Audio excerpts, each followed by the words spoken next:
on the new education policy recently announced by the Government of India.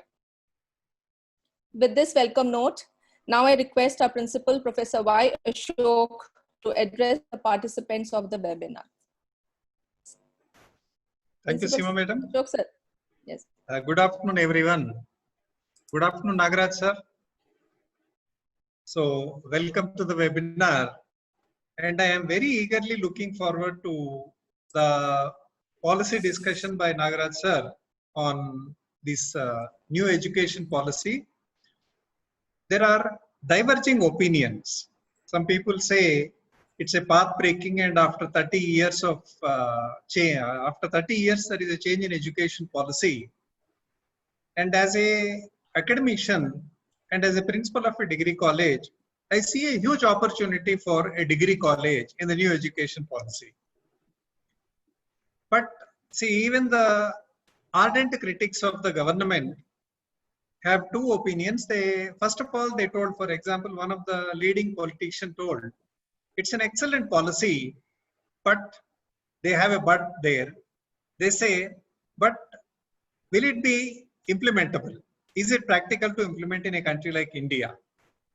Maybe all such policies will have a lot of divergent views. Some will be pro and some will be against it. But general consensus, what I have seen is, the basic question is, many say policy is good, but at the same time, they are adding the word, but is it implementable in India? So I am sure all such good policies will start like this, but I am sure if there is a determination, willpower, and if the whole country, and especially academicians are together, maybe it's not difficult to implement any such policy. Many policies which were thought to be not implementable in countries like India, there have been success for such policies also. So I wish the Faculty of Arts, Dr. Seema Ghosh, Mr. Shiva Trishul, all the very best. And I am very keen to listen throughout the session about Nagaraju sir's views on new education policy. With all his experience, I am sure he will throw a lot of light on the contents, various aspects of the policy. Thank you very much, Nagaraj sir, for joining our webinar. And I am keenly looking forward to listen to you. Thank you. Thank you so much, sir. Welcome, sir. Now let me introduce our guest speaker, Professor G. Nagaraju. So Professor Nagaraju holds PhD from the University of Hyderabad, India. He joined the department as assistant professor in the year 2005. His areas of teaching and research interest cover sociology of India, sociology of education, sociology of youth, sociology of marginal groups and information technology and society. Professor Nagaraju teaching engagement includes approaches to the study of Indian society, social changes in modern India, sociology of education, social stratification, and roots of social protest. Professor Nagaraju acted as a senior research fellow at Department of Sociology, University of Johannesburg from May 2018 to June 2021. He has also conducted in-depth research about sociology of Dalits and backward classes of All Indian Sociology Society, New Delhi. His book titled Education and Hegemony, The Social Construction of Knowledge in the Era of Globalization was published by Cambridge Scholars Publishing. He has sincerely worked on many consultancy projects sponsored by the Department of Education, Government of AP, and his research project titled Contested Youth Identities in Higher Education, a comparison between two universities in India and South Africa, was supported by Department of Sociology, University of Johannesburg, South Africa, and Department of Sociology, University of Hyderabad. So with this brief introduction, now I request Professor Nagaraju to start his session and address the participants.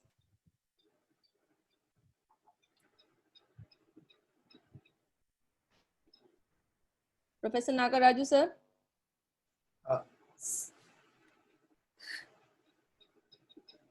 Sir, you are not audible, sir. Sorry. Okay. Can you hear me now? Yes, sir. Yes. Yes.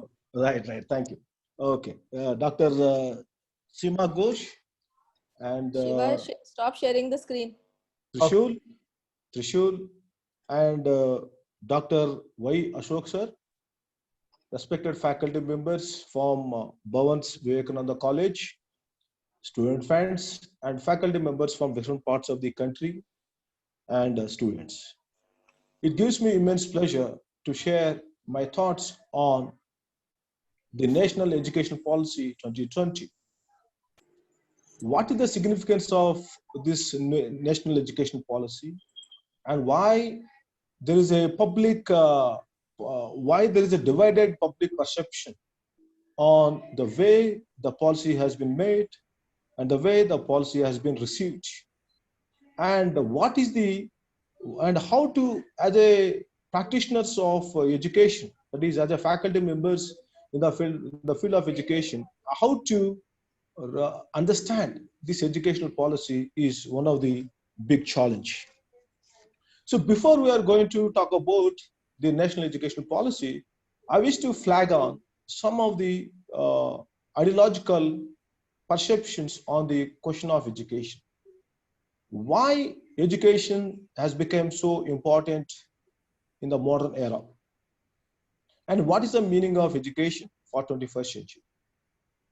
So if you look at the document, which consists of 65 pages, which is an abridged version of almost 300-page documents submitted by Dr. Kasturi Rangan committee to the government of India. So the first 10 points primarily sets the agenda of education. So I would like to summarize the essential content or essential intention of this 10 points formula introduced by the government of India as a part of the national education policy. So the first point says that education is the cornerstone of the society. Education is a precondition for social development, social change, and social justice. So the basic idea of education is primarily viewed within the framework of national development as well as social transformation. And in order to evolve as a democratic nation, and in order to encourage the participatory citizenship, we need to have a literate public, and we need to have an educated population who should be in a position to they should be in a position to understand education at different layers. So now the second important point, which is also clearly envisages what is the agenda of education in the 21st century. The document clearly mentions that this document is primarily prepared for India's 21st century. That is, the education system, education policy should prepare the Indians for 21st century, wherein the 21st century is primarily undergoing a rapid change when compared to the previous centuries from the perspective of the emerging artificial intelligence and machine learning and the unintended technological changes have been taking place. So it is the responsibility of the policy thinkers to evolve an education system which should be in a position to co-opt the unintended, the manifest and the latent challenges pertaining to the ICT as well as the artificial intelligence and machine learning. So therefore, the national policy on education clearly mentions that this document is the first document in the 21st century and the third document in the post-independent India. And why we need to take up this document so seriously, and what are the defining features of this document? If you look at very carefully, the document primarily divided into 4 parts. So what are these 4 parts? The first part deals with the primary education. Second part deals with the higher education. Third part deals with other areas of critical importance. And the fourth part deals with making it happen. So, but due to the paucity of time, and also in order to make my lecture much more consistent, I would like to focus more on the first two parts, and I would like to highlight what are the issues which are primarily discussed, and what are the possible solutions offered by the policy document, and what are the challenges which are inherent within the policy prescription. So let me start with the basic idea of the primary education. As all of us know that the education is the precondition for the development of modern nations. If you look at carefully, almost all the developed nations, which are now part of the European continent, they achieved the universalization of primary and secondary education by early part of the 20th century. But unfortunately, countries like India, which is part of the developing country, we are still working towards the idea of universalization of primary education, especially universalization of secondary education. As we are aware, as a part of the Right to Education Act, there was an effort to advance the secondary education as a part of the fundamental right. But now, what is the fundamental difference between the national policy on education of 2020 when compared to the previous policy documents? If you look at very carefully, one can say that there is a paradigm shift in approaching the education, especially the school education, when compared to the previous documents. This particular document reorganized the entire school education within the framework of 5 plus 3 plus 3 plus 4 order compared to 10 plus 2 plus 3. So now, what is the 5 plus 3 plus 3 plus 4? In what way this is different from the previous document? And what is the intention of the government in reorganizing the school education within the three broader categories? So if you look at very carefully, the first point addressed by the national document is that we need to include the pre-primary schooling as a part of the school itself. So so far we have the Anganwadi schools and all, but they are primarily working in a very not in an integrated manner. So therefore, there is an effort towards integrating the pre-primary school as a part of the primary schooling. So the intention of the government is to bridge the gap between the rural-urban population, wherein only the urban elite are in a position, elite as well as the middle class, they are in a position to make use of the pre-primary school as a foundation when compared to their rural counterparts. So therefore, we need to welcome this kind of move. This is one of the criticism against even right to education policy, which has failed to include the pre-primary schooling as a part of the Right to Education Act. So in that way, there is a kind of positive development. So this primarily known as the primary schooling is primarily referred as the preparatory schooling or preparatory stage. So 3 years of pre-primary school plus class 1 and class 2 are primarily considered under or classified within the framework of the preparatory school, preparatory stage, followed by the foundation stage, that is the 3rd, 4th, and 5th, and followed by the high school. High school consists of 9th and 10th on the one hand, and plus 11 and plus 11 and 12 on the other hand. So in a way, there is an effort to move towards the CBSE format of, let's say, +2 class format. So now, okay, this is a kind of reorganization from the perspective of the schooling. But what is the most important point with reference to the cognitive skills, with reference to the numerical skills with reference to the critical reasoning skills. So one of the important structural problems identified by the policy document is that so far the Indian education system is primarily organized on the principles of rote learning, especially the entire schooling is primarily organized on the rote learning. So therefore, there is an attempt to break away from this kind of rote learning, and where the policy envisages a meaningful education which is going to unveils the critical reasoning to the child. That is, the child should be empowered to use her critical capacities. The child should be empowered to master the critical numeracy. The child should be empowered to master the critical cognitive skills. So in a sense, the education system is at one level is primarily reminding ourselves of the famous Warda Commission report of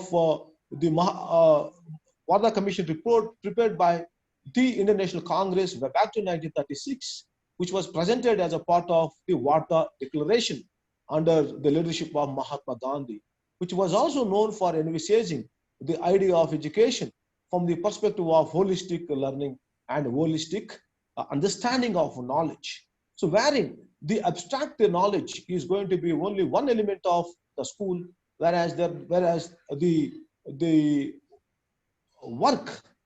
work-based education is also considered as one of the important features. Okay, now this whole idea of the critical schooling, both at the primary, the preparatory, both at the foundation level, preparatory level, and middle school level, and high school level, is primarily referred as kind of a great historical departure from the classical idea of understanding of education, both from the perspective of the classification of the classes as well as the codification of the knowledge system. So in a sense, friends, the comprehensive knowledge, equipping the child with a comprehensive knowledge is one of the defining features of this particular document. That's what I refer. That's what I have realized. But another important policy intervention as a part of the NPE 2020 is that in order to enhance the critical capacity of children, in order to enhance the learning skills of the children, it is better to use the mother tongue as the medium of instruction compared to the non-mother tongue languages. So this question is, this policy initiative is at one level is need to be welcomed. At the another level, it's also need to be critically assessed. Why at one level we need to welcome this? Why we need to welcome? As all of us know that the mother tongue enables the children to understand anything without much difficulty. So that's what we can learn from most of the non-English speaking countries, except Britain. The entire Europe speaks only. They're speaking their mother tongue. And if you look at the profile of the 90%, 95% of the Nobel laureates, they are primarily studied in non-English medium schools.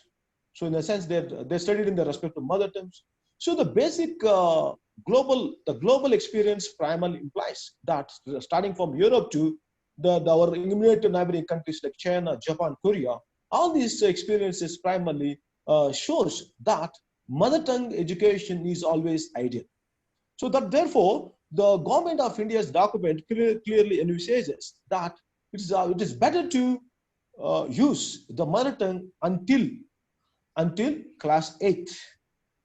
Ideally up to class 8, if not possible, at least up to the 5th standard. This is the, let's say, direction given by the national policy document. But the question is, how far it is possible and feasible? Is it possible to use the mother tongue in a central schools? Is it possible to use, how far is feasible? What is the take of the elite and the upper classes and middle classes of India? Are they prepared to accept the mother tongue education as an ideal practice. So this is where, as Indian society is primarily divided on the class lines, where the middle class constitutes almost 35% of the Indian population, apart from the upper class. So that is the scenario. What is the meaning of the mother tongue education? That is from the perspective of class. And from the perspective of the global opportunities and the local challenges. Yes, the data clearly informs that almost 30% of the Silicon Valley is primarily dominated by the Indian software professionals. Almost 25% of the NASA scientists are primarily comes from the Indian origin. So the India has become a Vishwaguru from the perspective of the technological support to different parts of the world by equipping themselves in English medium, by mastering English, and also by mastering the top class, the optimum technological sources. So if that is the case, now what is the meaning of educating mother tongue in the 21st century? So this is one of the debatable questions. I would like to take up this point as later. But one of the important positive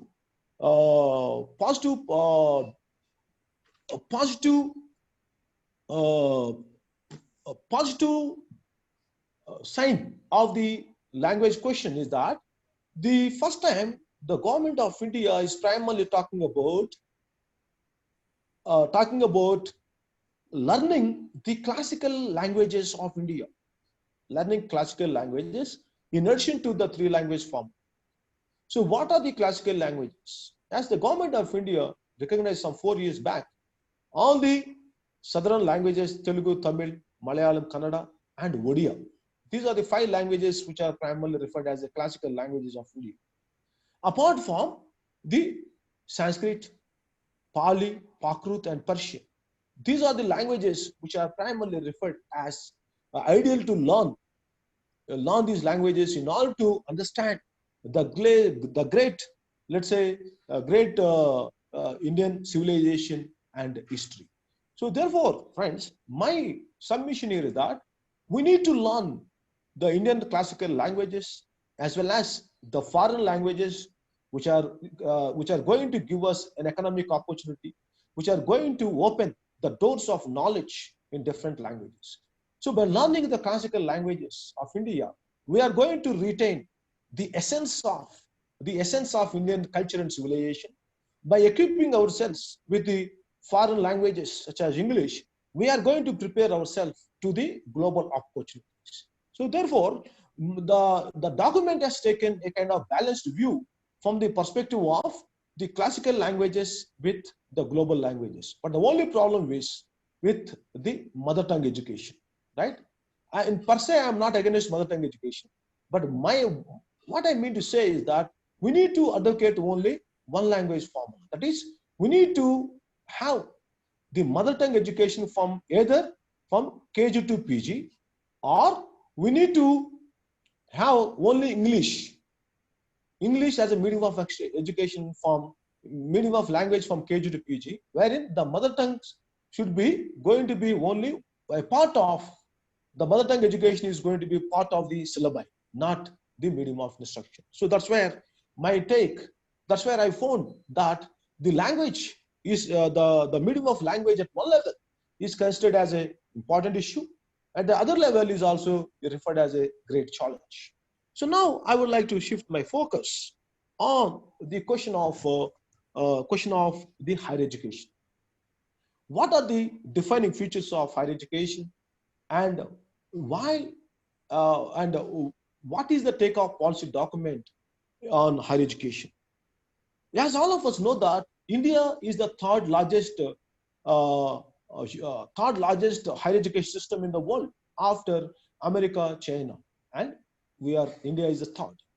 But the point is that we are talking about the higher education. We have around 1,000 university, 50,000 colleges. But if you look at the global university ranking, what is the position of Indian university? What is the position of Indian colleges? So where is the problem? What are the structural problems and what are the functional problems with reference to the educational policy as well as with reference to the universities and colleges. So this is where the policy, the government of India policy clearly envisages a new idea of higher education or the new vision of higher education. What is this new vision and how are they trying to envisage the new higher education policy for the 21st century? So the Kasturirangan committee as well as the previous committees were submitted by the previous committees which are known as the National Knowledge Commission headed by Sam Pitroda, and these committees, they primarily envisage that the universities and colleges which are primarily working in India, they are not enough to equip or to accommodate the large chunk of the Indian youth. The India on the 2018, only 20% of the Indian youth are in a position to enter the colleges and universities.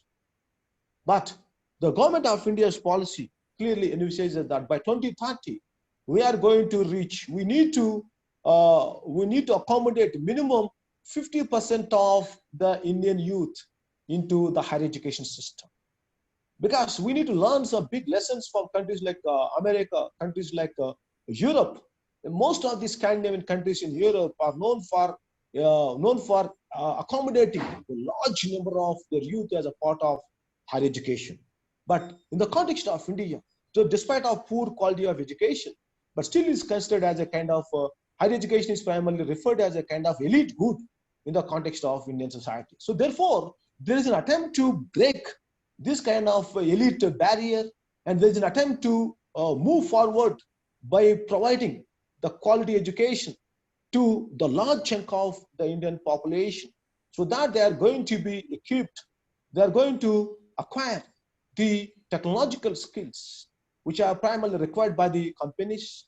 And also they are going to equip the citizenship skills, the social skills, in order to perform themselves, in order to conduct themselves as the good citizens of our nations. But now let us see what is the vision of the government of India on the question of higher education. The higher education institutions are going to be divided broadly into three categories. First, the teaching universities. Second, research intensive universities. And third, degree granting autonomous colleges. So friends, so in a way, there is an attempt to reorganize the entire higher education system in order to cater to the different needs of the stakeholders.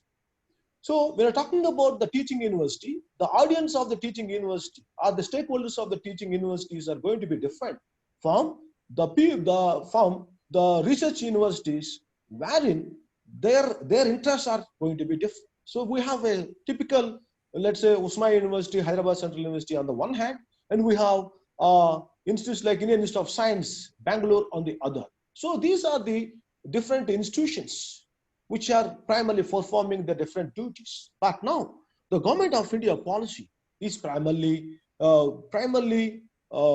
aim to restructure the entire universities as well as autonomous universities or autonomous institutes, which are also primarily known as let's say a deemed university or deemed to be universities, or standalone colleges, standalone university, standalone institutes. So this entire nomenclature is going to be reorganized in the context of three principles, the three systems of higher education.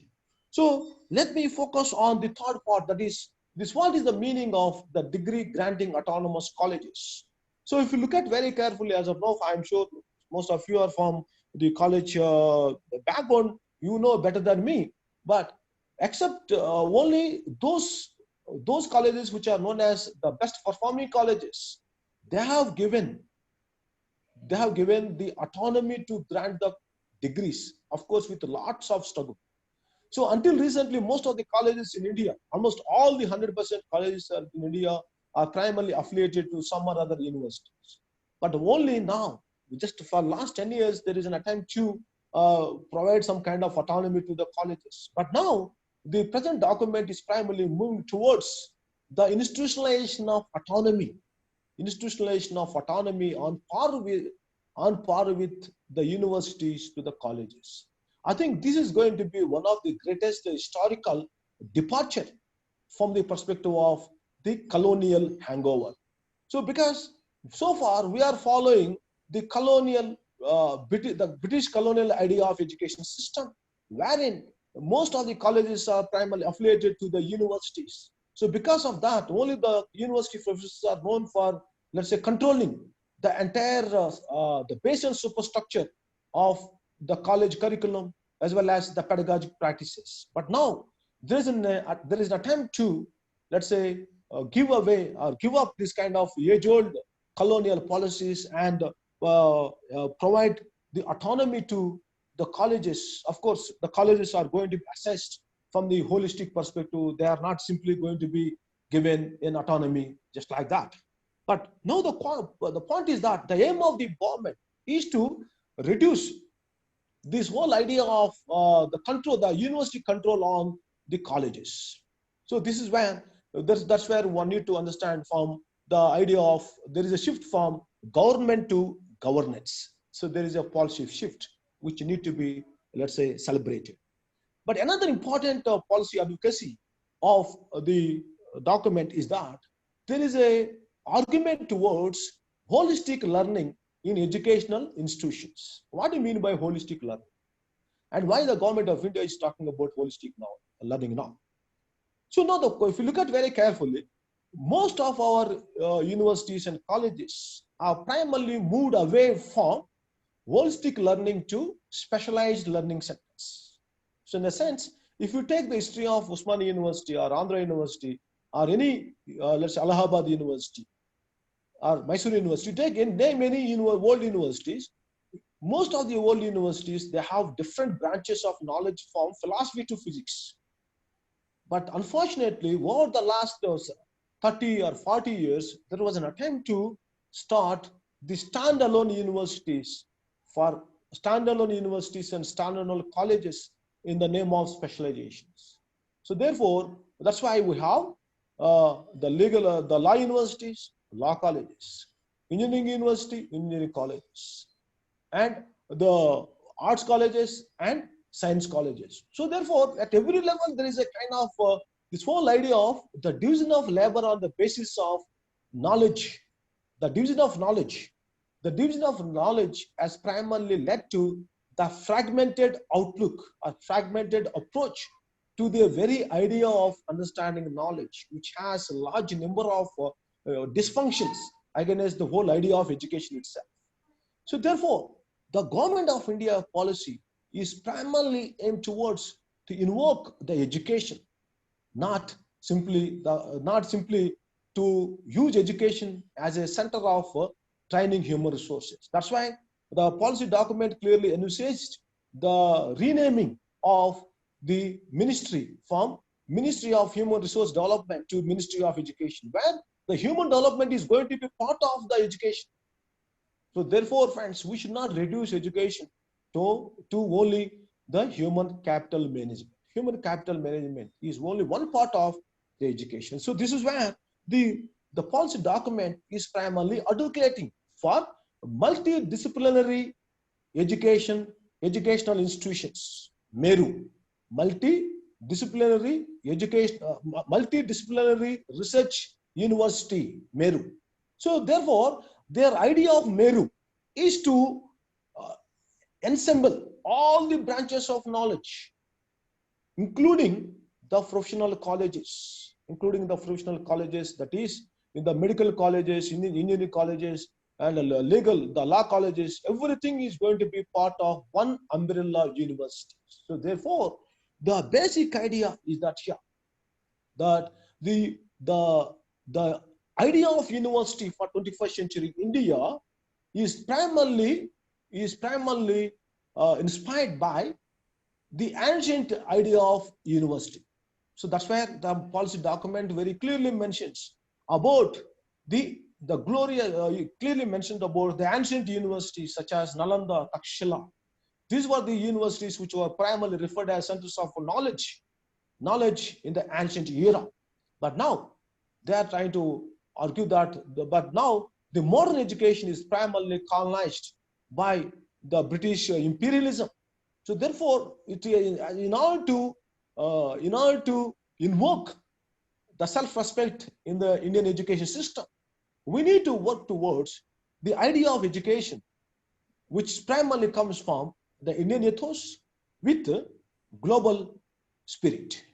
So therefore, here the idea of University of India, the idea of University of 21st century India is primarily a combination of the ancient idea of university with the modern idea of universities.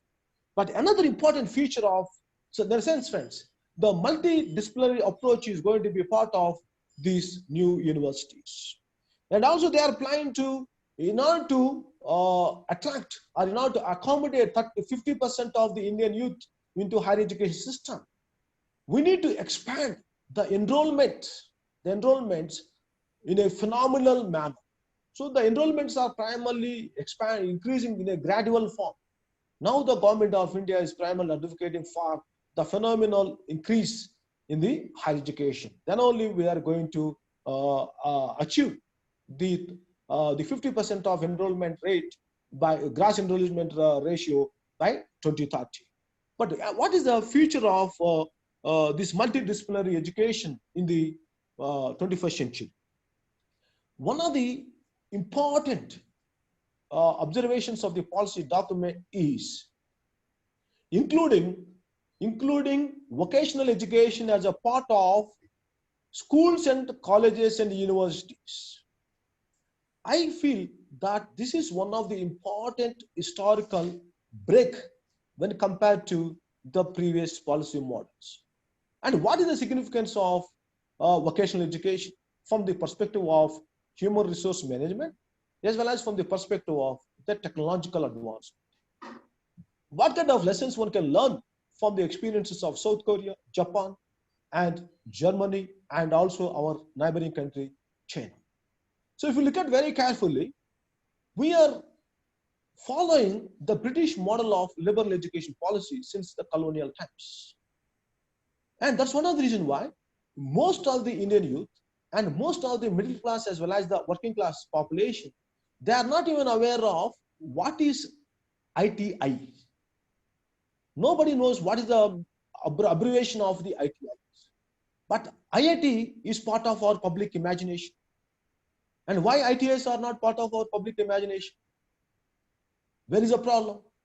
So if you look at very carefully facts, so there was a kind of, the Indian philosophy is primarily organized on the principles of the separation of body and mind, wherein those people who works with the mind are primarily rewarded and awarded and glorified. Whereas the people who work with the body, that means the people who primarily engaged in the physical work, their experiences, their expertise are not primarily recognized and legitimized. So that's one of the reasons why there is a kind of ours are indifferent attitude towards the vocational education within the middle class as well as the working class population in India. So this is one reason, that is, this is a sociological aspect of the vocational education. But the much more, what is the economic, what is the material aspect of vocational education? The material aspect of vocational education is that there is no proper integrated education system in vocational education at time. That is, we hardly see any vocational courses which are part of any mainstream colleges. We hardly see any vocational courses which are part of any degree colleges. These vocational colleges are primarily just separated, and no one is aware of these colleges. And why nobody is aware of these colleges? There is also a reason. Because there is no economic opportunities in the vocational education training. And the second, another important reason is that there is no dignity in vocational education training. That means if a student, most of the parents, they take pride by saying that their child is pursuing BTech. But no parent take pride by saying that their child or their son or daughter are pursuing only, they are pursuing the ITIs. So therefore, it's a sense of, it's a mind of knowledge. It's a mind of knowledge. It's a political economy of knowledge construction, which is primarily linked to the market economy, is primarily responsible for judging some degrees are the better degrees and rejecting some degrees are waste degrees. But the point is, if you look at very carefully, those students who studied this vocational education training very seriously, they get relatively better jobs. At least they're in a position to work themselves as a independent entrepreneurs, or at least they're working themselves as independent persons. That means the unemployment levels are relatively less among these people when compared to the so-called BTech graduates. So therefore, the point is that when the new education policy clearly envisages the idea of including vocational training from high school onwards. So what is the background of this high school? Why they are talking about including vocational education from high school days? The idea of the government is to instill a positive value towards the manual tasks or the manual work. I still remember when I was a child in early 1980s in my primary level, there was one particular period which is primarily meant for garden work, wherein the children were expected to learn the art of agriculture. The children were expected to learn the skills related to carpentry, the skills related to painting. So therefore, in the early 80s, there was an attempt to at least equip the children with some basic knowledge skills apart from their cognitive knowledge systems. So the point is that here, the new education policy clearly argues for the inclusive education, especially with the holistic knowledge system. So here, what do you mean by holistic knowledge system? Yes, at one level, including all branches of knowledge is one way of assuring holistic knowledge, assuring holistic environment. But the most important point, envisaged by the education document, is that they are going to start the liberal arts programs in all the IITs and all the science institutes. Because, as I said, in the context of India, most of the Indian educationalists, though they are highly educated, but fortunately or unfortunately, they work with a mindset based on the hierarchy of knowledge systems, wherein they believe that one form of knowledge is superior to other knowledge. That is, the scientists, they believe that their knowledge is superior when compared to the knowledge of arts faculty members or arts students. So this is called a typical hierarchical understanding of knowledge. But as you know that we can't, it's very extremely difficult to judge the knowledge from the perspective of what is superior and what is inferior. Because if you look at some of the moral poems are so powerful when compared to any science experiment. This is my belief, because those moral poems which I read as a part of my school, like Yogi Yamuna as well as Sumati Satakam, these are the poems which still guides my everyday life. So therefore, it's extremely difficult to judge the knowledge from the perspective of market. We need to judge the knowledge from the perspective of morality. Morality means here the inclusive morality. So here, the national document on educational policy, once again, primarily argues for envisaging the holistic learning from the perspective of the classical arts. As the document clearly says that there are 64 arts, or in Sanskrit or Telugu, it's known as 64 kalas.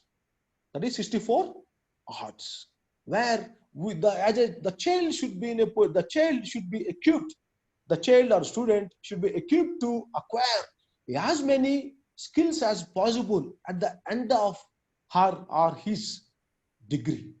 Otherwise, we are going to be a persons without degrees without freedom.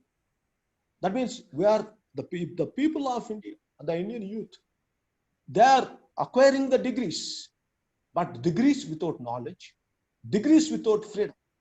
So that means those degrees which assures the market knowledge, which is going to enable them to get into the job market, and the degrees which assures the people with the moral knowledge. Here, what do you mean? What do you mean by moral knowledge?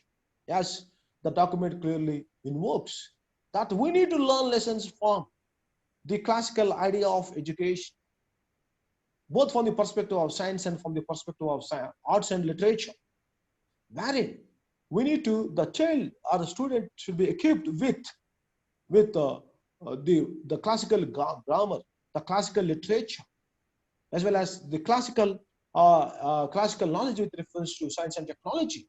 Of course, with the modern, latest state-of-art technological paradigms such as artificial intelligence and the machine learning, human cloning, and India, in order to emerge itself as a superpower, from the perspective, in order to emerge itself as a superpower, India should become a knowledge power, because knowledge is a power.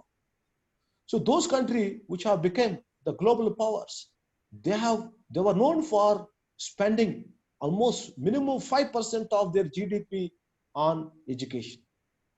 So therefore, the government of India now clearly stating that they're going to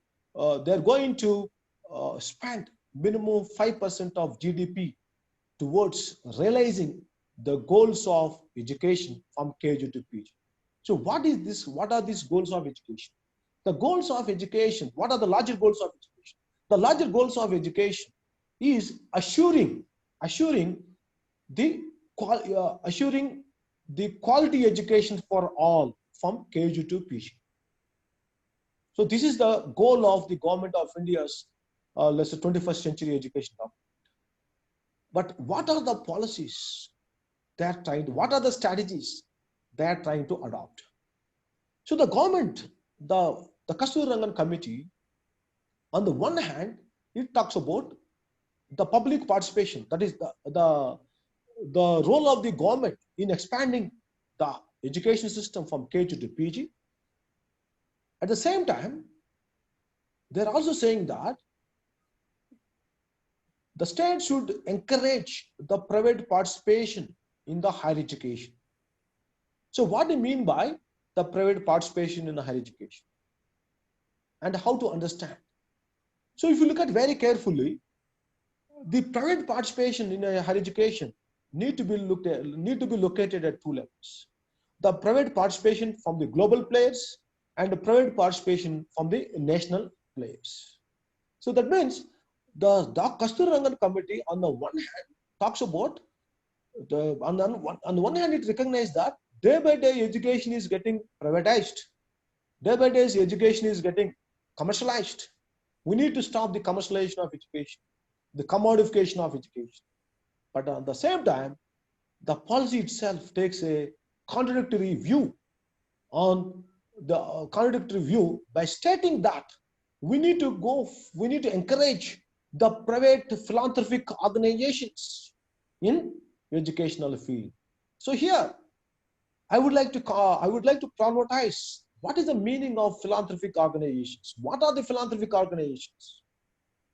So according to me, the philanthropic organizations are those organizations which primarily opens education at free of cost or with the minimal fees, without any commercial interest. Those are the real philanthropic organizations. So is it new?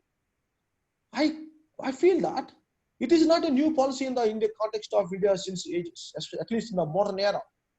If you look at the history of higher education or school education, most of the schools and colleges are primarily started by the non-profit educational organizations like Bharatiya Vidya Bhavan schools or Christian missionary schools, or Muslim schools, or different associations, cultural associations, and cultural associations, religious associations, and enlightened associations. They have started number of colleges and schools as a part of expanding the educational base to different segment of the society. That's why even I would like to locate the Bharatiya Vidya Bhavan College or Vivekananda College of Bharatiya Vidya Bhavan, of Vidya Bhavan groups. But now the point is that, wow, if you look at the policy documents or the way the education is primarily envisaged since the period since the 1970s.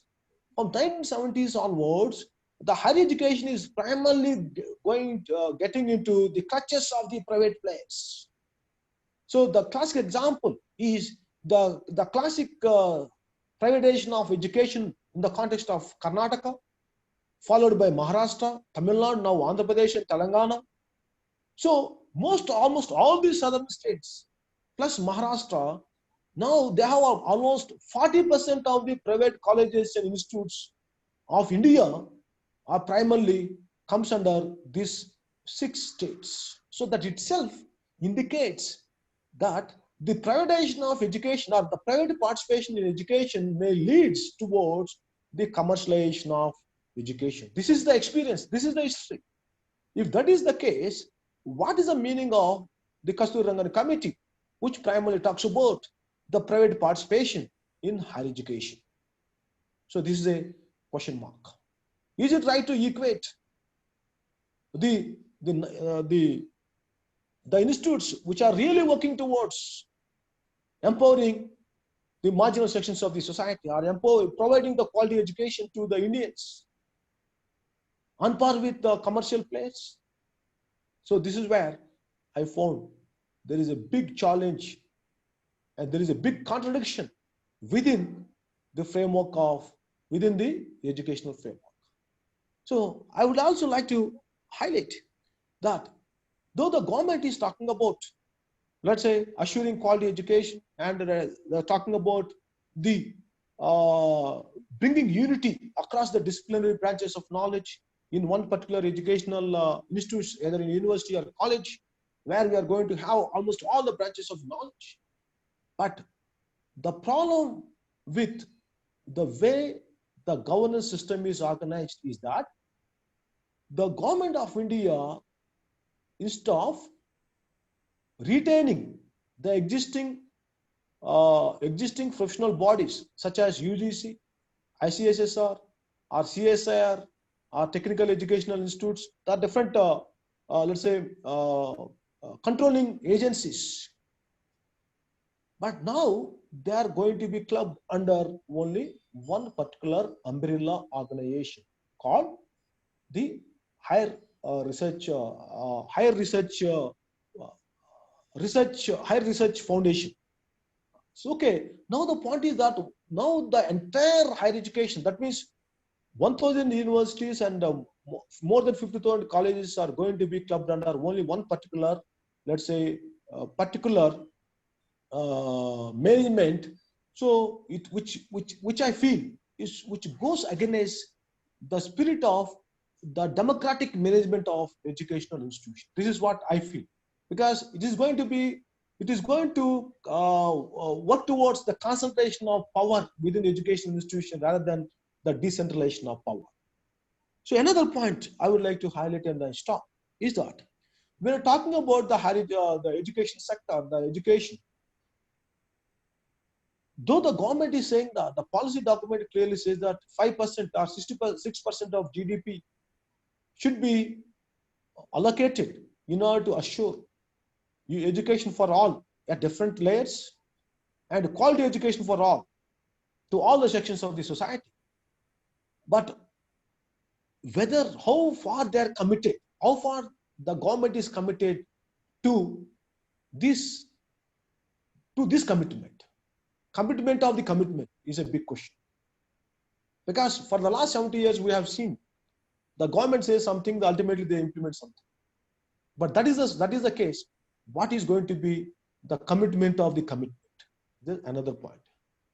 And another important point, another important challenge which I noticed as a part of this document is that though they were primarily talking about the special needs of the disabled children and students, but on the other hand, the policy document also talking about the special needs of the girls. But as all of us know that India is highly diverse country, from Arunachal Pradesh to Andhra Pradesh, and from Bengal to Gujarat, we have different systems, different weather conditions and all. But how to address the diversity is also a big question. So friends, though the government of India says that in order to assure the quality education, they are going to come up with the quality teachers by initiating the teacher training tests for the teachers. I think the same kind of mechanism should also be adopted with reference to the university teachers as well as the college teachers in order to assure the quality. Because the quality teachers, the quality teaching fraternity is the foundation for quality education. So without quality teachers, we can't assure the quality education. So that's where we need to rethink about this whole idea. And another important policy limitation is that what is the concrete plan of action? So though they are saying that by 2030 we are going to enroll by 50% of the Indian youth, by 2040 we are going to enroll 70%. But the point is, what is a concrete plan of action in order to realize our goals? So friends, as the document clearly says, that in order to, the aim of Indian higher education is to emerge, to prepare India as the Vishwa Guru. The India should be the Vishwa Guru in knowledge. So in order to retain the Vishwa Guru status of ancient India in the 21st century, India has to work with two principles. One, it should assure the principle of excellence in higher education. At the same time, we should commit it to the principles of equity, that is equality of educational opportunity to all. So once again, I am thankful to the Bhavan's Vivekananda College for giving me this opportunity. I am extremely thankful to Dr. Ashok sir, the principal of the college, Dr. Shima Ghosh, and my friend Dr. Trishul for giving me this opportunity. I'll be happy to take up some questions. Thank you very much. Yeah, thank you very much, sir. That was a very insightful session.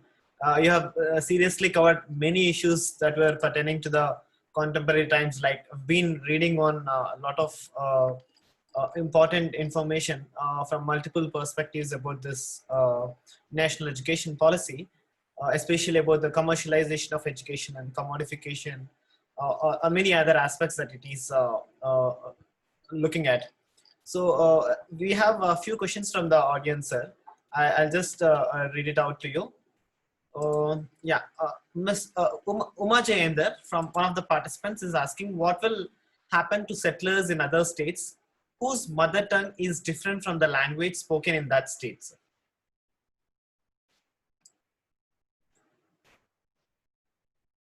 Trishul, can you hear me, Trishul? Yes, sir. Now, yeah. So one way of taking this question is, Trishul, if there are many questions, I would like to take up all the questions related to language. That would be better. Or if you want me to start the, let's say, responding. One after another, sir. Okay, right. So that's why, thank you for the question. The idea is that mother tongue education in principle is good. And in principle is really good. But as you know that India is known for its highest form of diversity. And wherein, though let's say in Telangana, Telugu is the primary language, but there are so many languages.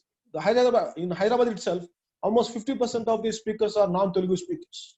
They speak Urdu, they speak Hindi and Gujarati, Rajasthani. There are multiple forms of languages. So the question is that when every state in India is a multilingual state, Shule?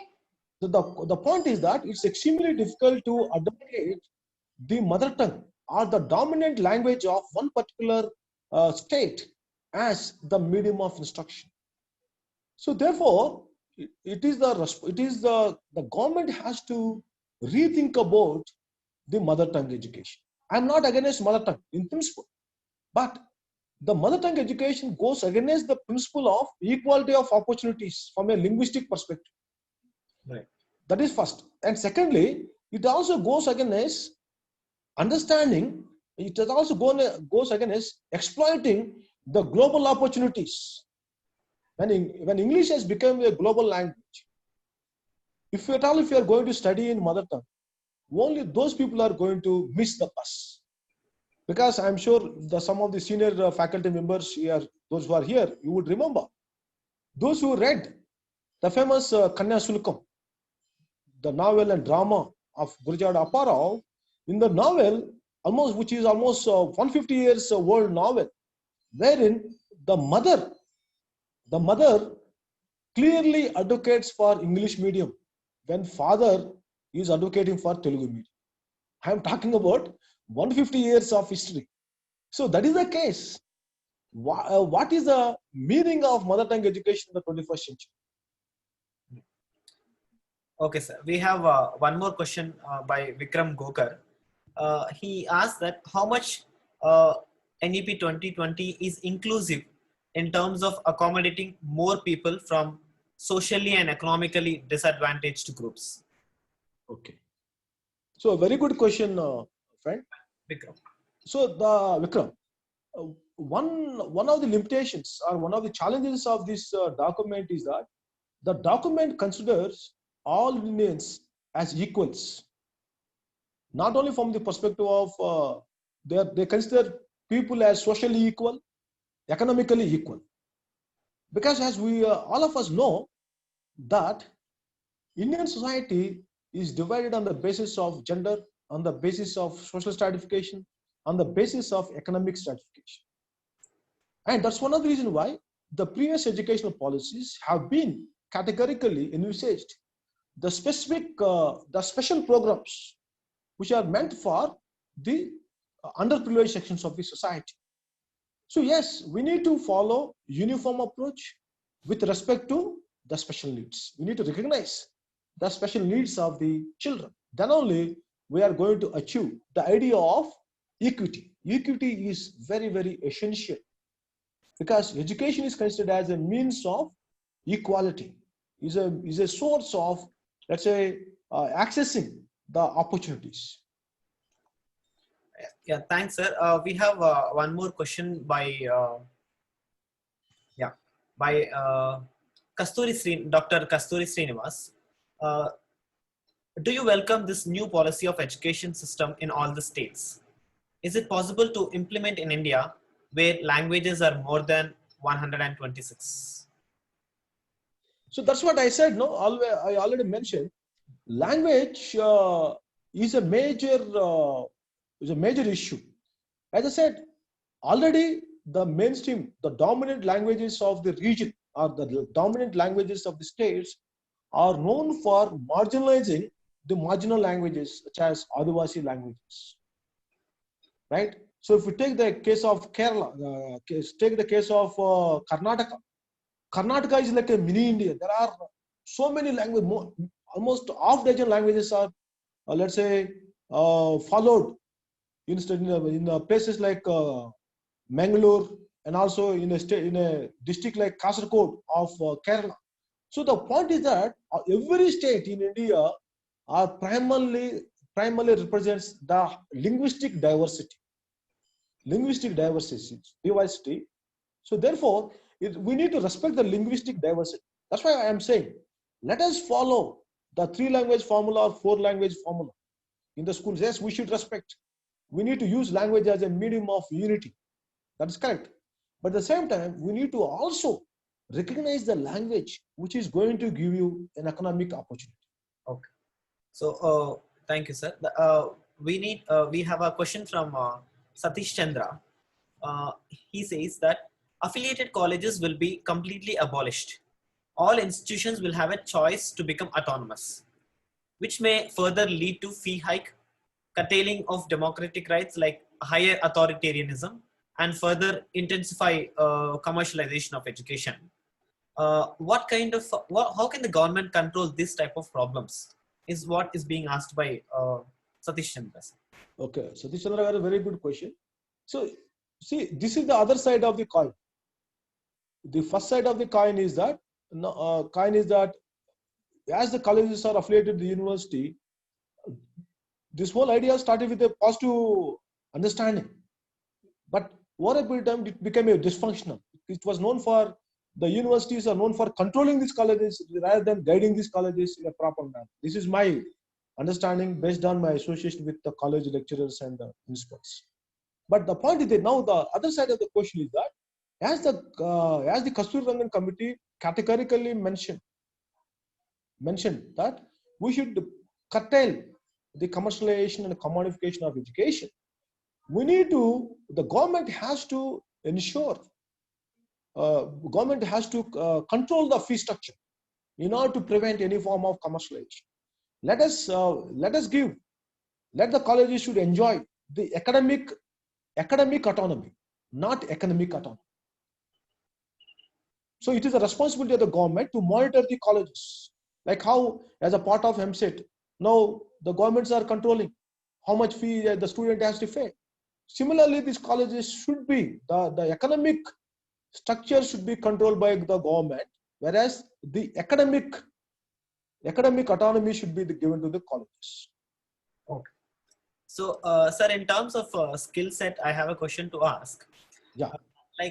Is it not that the role of the education, the role of the education is not just to provide skill set at universities, but I don't think so. Universities are supposed to be exclusively a skill training centers.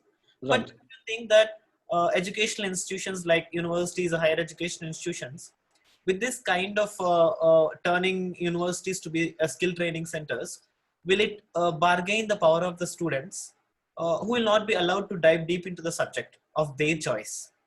Thank you, Trishul. Yeah. So it has two dimensions. First of all, here there are two sets of students in the university level. I am sure you have seen the Yes. university in your own classroom. We have 50% or 60% of students who are second, third generation students, and we have 30% or 30% of students who are first generation students. So for a first generation student, the degree should, his degree should provide the employment. They are not equipped, or their mind is not allowed, their mind hardly allow them to engage in philosophy. Of course, they are capable of engaging in philosophy. For them, the immediate choice is an employment opportunity. So therefore, when we're talking about a student is not an ideal category. Students are not from the same background. They hail from different background. They come up with different aspirations. Here, one set of students, they want to settle in life in the immediate manner. So therefore, I don't think that, first of all, we need to bridge this knowledge gap. We need to bridge that there is a cognitive skill is superior to the manual skill. That itself is a problematic proposition. That's where, in the context of India, there is a kind of hierarchy of knowledge, unlike Korea, where 90% South Korea, 90% of the youth are going to the professional, the vocational colleges. In Germany, 60% of students are going to vocational colleges.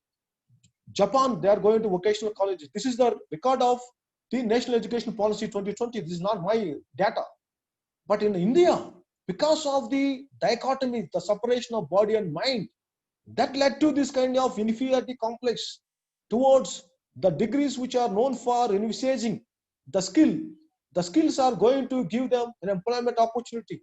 The employment opportunity is going to give them an empowerment. So the empowerment is going to give them the critical participation, whether in the politics as well as in social citizenship. This is how I see the vocation, the skill training, I would consider as a kind of a means of social mobility to one set of students. Okay, sir. We have one important question, sir. Like the sexual violences on women are being increasing day by day along with child abuse. The stats show that in 2018, 27% victims of rape were minors. Sex education plays an important role in prevention of such incidents. But National Education Policy 2020 doesn't include it. What is the intention of government about sex education and reason behind its ignorance? Okay. Thank you, Trishul. And a very good question, because one of the limitations of the document, the 65-page document which is approved by the government of India, is that it maintained a silence on the gender question. And they tend to think that the boys and girls, they enjoy equal freedom, they enjoy equal rights. So though technically speaking, yes, as for the constitution, there is a gender equality. But as you know that in the Indian society, or for that matter, all over the world, generally in India in particular, the customary power dominates the constitutional equality.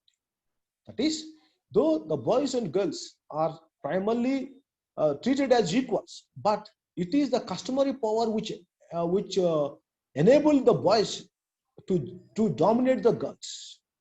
So, but unfortunately, the policy document maintained a silence.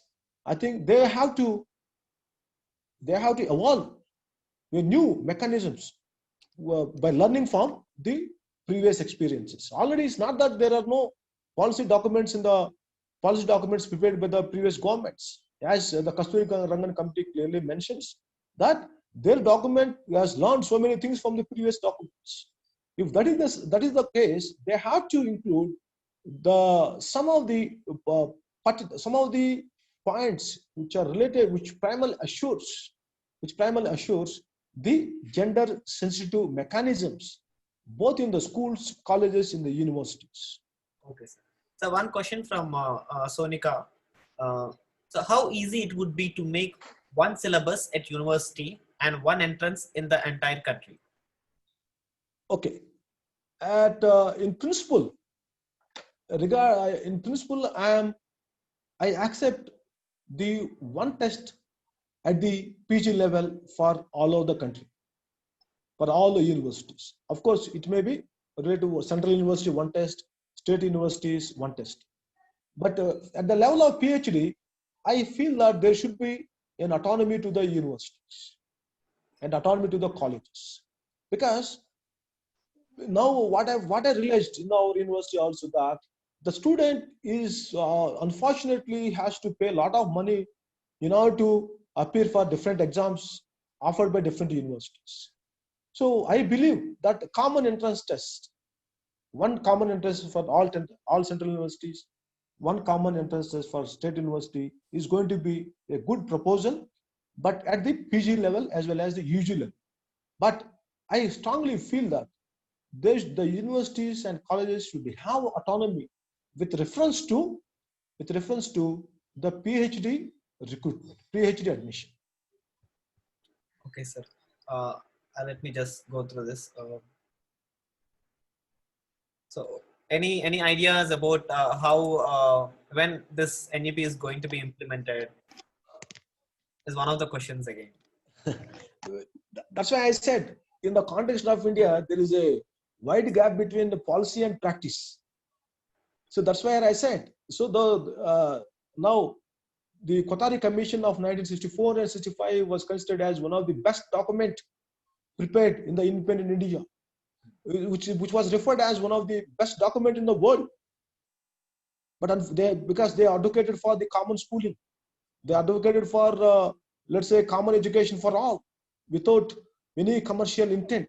But unfortunately, nobody bothered to implement the core principles. Okay. So regarding this policy also, I don't know exactly what is the mood of the nation government. Okay. So we have one question from Manjari. Sir, now when the government is talking about interdisciplinary education, don't you think that the academia has already been practicing this quite for some time? Especially with specialized centers like science, society, technology, gender studies. Yeah. What do you say about that, sir? So I feel that we need to have the specialized learning, the diversified learning at the UG level and PG level.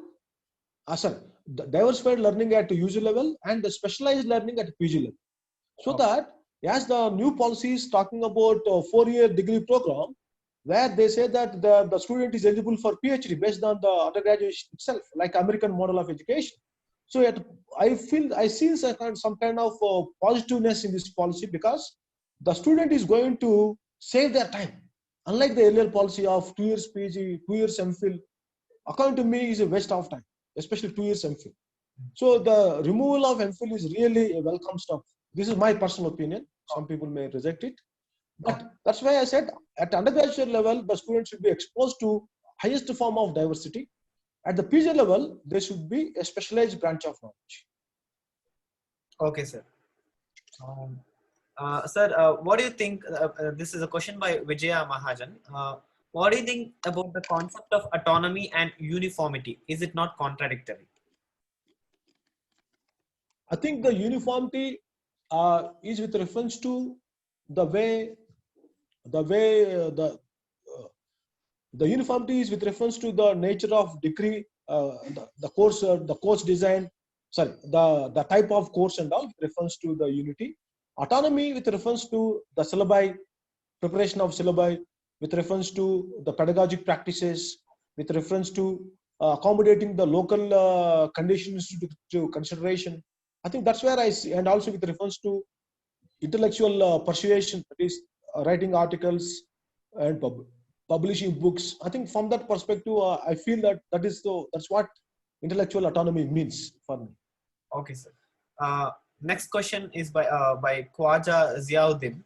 So here, when privatization is inevitable, how would the minority educational institutions and SCSTs can have higher hope in government funding for such institutions?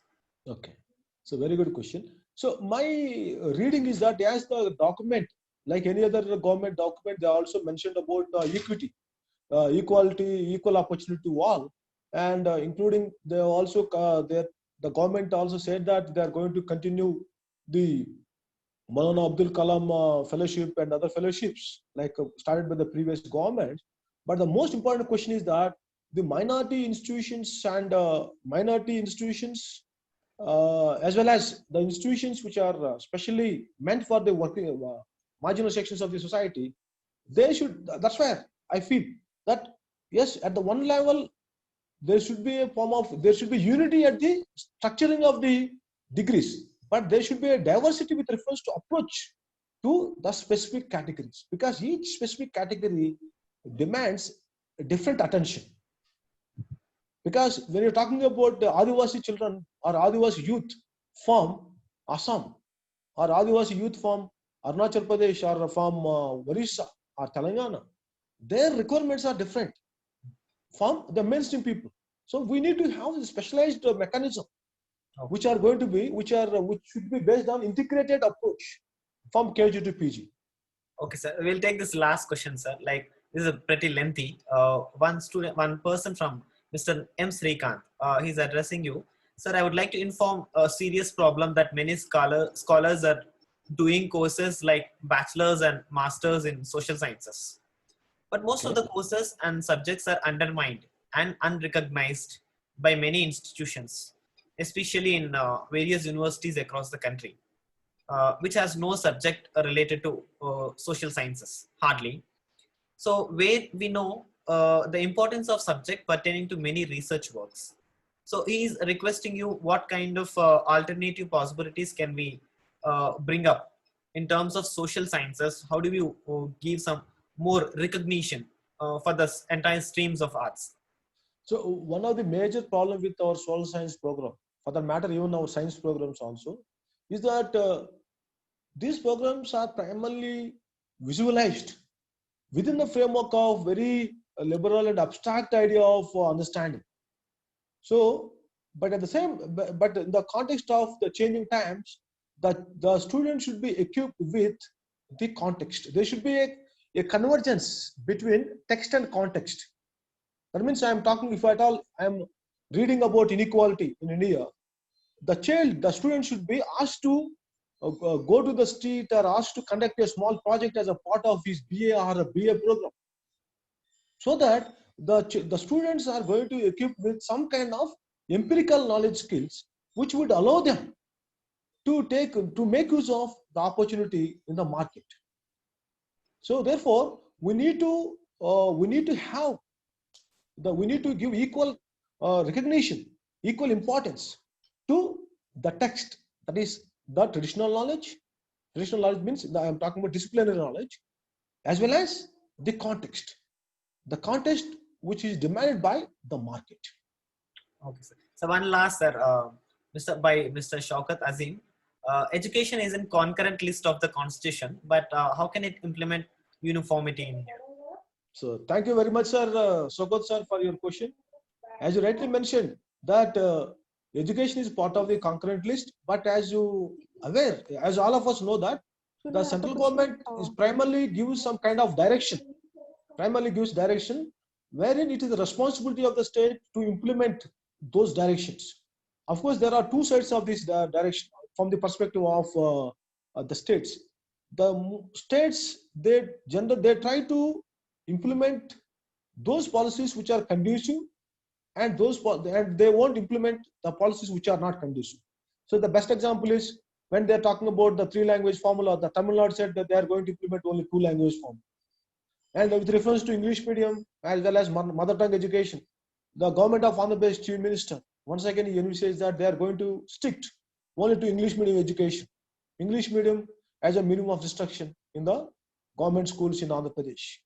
So that's why the Kasturi Rangan committee or the members of the committee they mentioned later after submission of the report when there was a kind of response from different states, they said it's up to the states.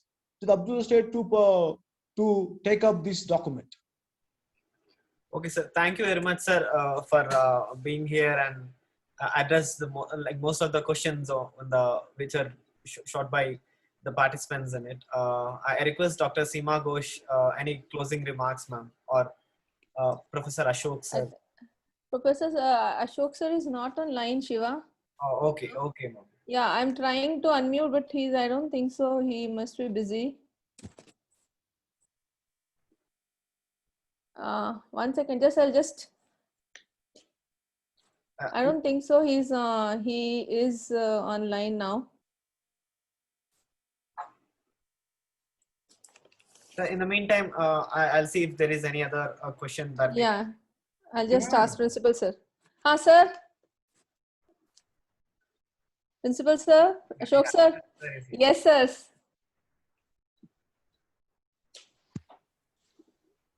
Thank you very much, Nagaraj sir. It was really a very, very enriching session. Thank you, sir. Thank you, sir. Because coming from experts, as an expert's perception, because we only know the outline. Sir. Oh, yeah. Happy you touched on so many crucial points. Thank you, sir. Which we miss out, Nagaraj sir. Thank you, sir. Thank you so much. Yeah, Dr. Sir, any questions to be asked, sir? Nagaraj sir, I have one question as a principal of degree college. Sir. I looked at the basics like 5 plus 3 plus 3 plus 4. Yes, sir. Model. With this model, I see a huge advantage sir. For degree colleges. Yes, sir. That is question number 1. I don't know whether it's true or not. Sir. Question number 2 is, now in the model, the 11th class will continue with the school education, isn't it? Exactly, sir. Yes. 11th and 12th. Then my question is, what happens to this large chunk of junior colleges sir. and the staff in junior colleges? Because they will be in lakhs of numbers, isn't it? Yes, sir. So is there any groundwork done by the government sir. Before they decided this policy? Sir. I think, sir, they have primarily visualized this policy based on the CBSE model, as well as, and also, sir, this is the recommendations of the previous government when Dr. Kapil Sibal was the HRD minister. He was a person who advocated for the 4-year degree program on the lines of American model of undergraduate education. So as you rightly said, we are moving away from the British model of education to the American model of education. But the question is that this is the question you have asked with reference to college, +2 colleges. I think that is a question with reference to accommodating human resources. But I don't know what is the government take. But my position is that in principle, the 4 years degree college, 4 years program is good. But how they are going to assure the quality is important. There is because there is nothing wrong by moving away from British model to American model, because whichever is the good model, we should follow. Nothing wrong. But how we are going to ensure the quality education? That is where the challenge comes. I know. It's very big challenge, sir. Exactly, sir. Exactly, sir. Because as you said, relocating the human resources Sir. and showing them alternative source Exactly, sir. is very important. Sir. Very nice, Nagaraj. Yes. Thank Sir, you, but American model, sir, American model requires 16 years of education. This 5 plus 3 plus 3 plus 4 means 15 years only, sir. But madam, their degree is almost 4 years now, madam. If you look at carefully, Sir, degree is 4 years, but then the total number of years of education in America requires 16 years. But still in India, we have this one. If you add up this 5 plus 3 plus 3 plus 4, it comes to 15 years still. I think Which means there is only 1/11. That's what principal sir is saying. It's 11th or 11th plus it's 12th also. You don't know. no, they're 12th, madam. They have 12th, 10 plus 2 also they have there. No, they have included the 12th also. 5, 12th. 5, no, madam. 5, 3, 3. 3 is 9, 10th, 11th, 10th, 11th, 12th. Yes. 5, 3, 3. That is 11 years plus 4. 15 years, yeah. 15 years, that is. So, as you rightly said, they may come up with a 5-year degree program. That is beyond. That is it's beyond everything. Then if it is 5 years, we don't know. Exactly. Yes. Yes. Yeah. Yes. That's all, sir. Anything else, sir, principal, sir? No, it was really good, and maybe we should invite Nagaraj sir sometime to our college. Yes, sir. Sure, sir. So once things are normal, Nagaraj sir, we request Definitely. you Definitely, to visit sir. our college and address our students. Sure, sir. We'll I'll be come, very sir. happy. Thank you, sir. I'll come. Yes, sir.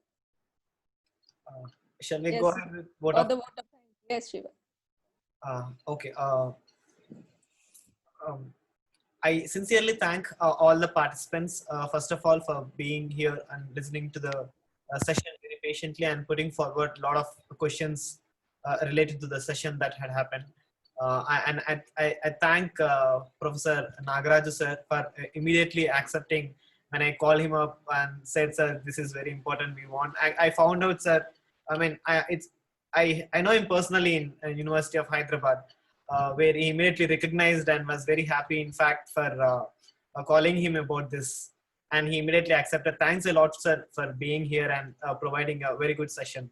I thank Professor Y. Ashok for permitting us in going ahead with the contemporary issue of national education policy. And I thank each and every other participants who was here. And I also thank Dr. Seema Ghosh. And, so thanks everyone again. We will conclude the session. The feedback form was posted in the chat box a long time ago. Anyhow, I will be posting it again. If there are any people who have not submitted the form, they can fill the form right away. Thank you very much. Thanks a lot. Thank you, Vishal, Thank you, Trishul, sir. and Shema madam and principal sir. Thank you very much for giving this opportunity. Thank you very much. Yeah, thank you so much, sir. Thank you, sir. Thank you. Thank you, Prince sir. Ashok sir, thank you so much. Thank you, Seema madam. Good session, good program. Thank you so much, sir. So compliments to Faculty of Arts, Thank led you by so much, Dr. sir. Seema Ghosh. Thank you And so Shiva. much, sir. Yes. Thank you, sir. So thank you for giving us this opportunity, sir. Good luck. Yeah, thank you. Thank you, sir. Bittu Babu.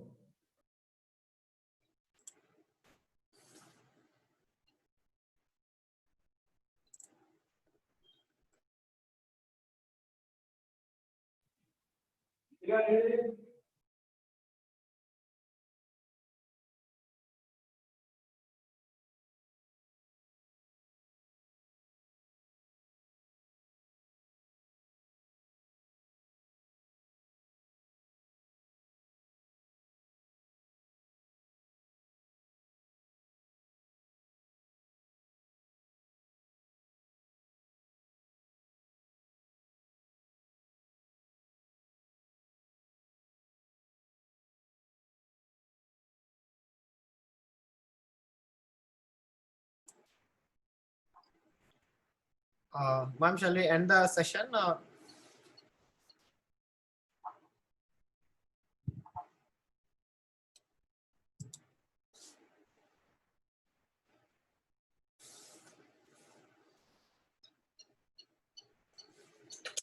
How was it?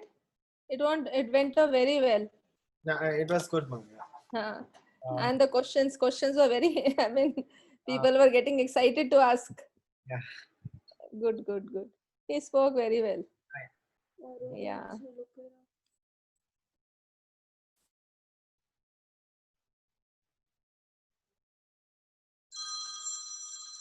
Earliest paper.